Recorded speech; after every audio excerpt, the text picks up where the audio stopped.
Halo semua, selamat datang kembali di channel ini, channelnya para tenaga honorer dan aparatur sipil negara. Video kali ini kita akan membahas terkait dengan benarkah ada rencana model P3K baru khusus untuk tenaga honorer. Tapi sebelum itu, kepada rekan-rekan yang menyaksikan video ini, silakan disimak dan ditonton secara lengkap agar rekan-rekan bisa menerima informasi yang utuh dan menyeluruh.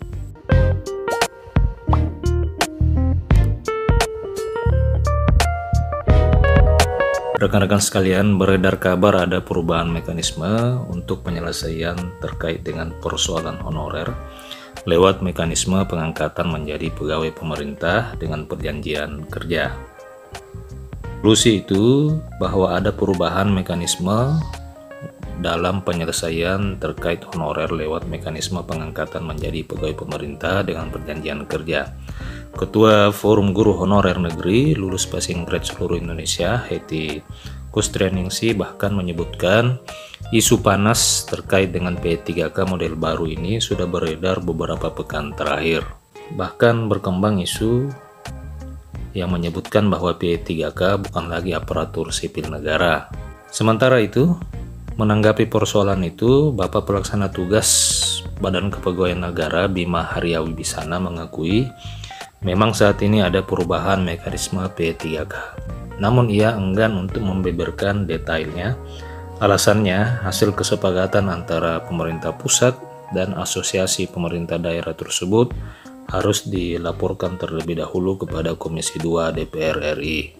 Ia menegaskan bahwa dirinya akan siap untuk menjelaskan secara detail jika DPR sudah menyetujui rencana kebijakan tersebut.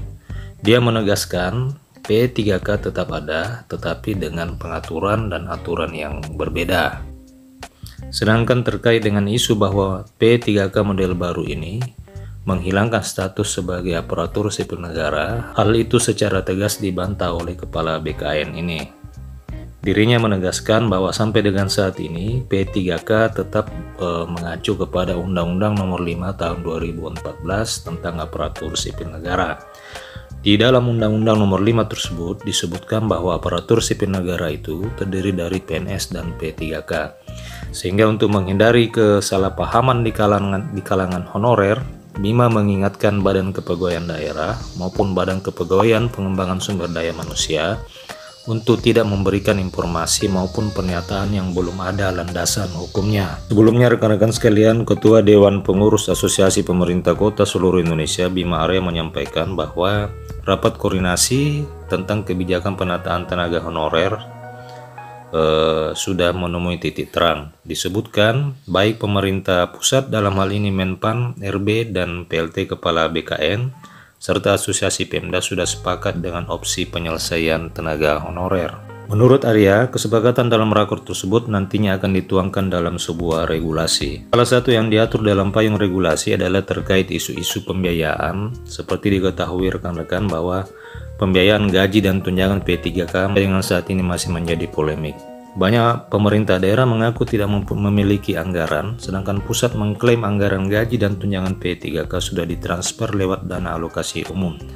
Bagian hal ini merupakan bagian pembiayaan penting yang akan dibagi porsinya antara pusat dan daerah.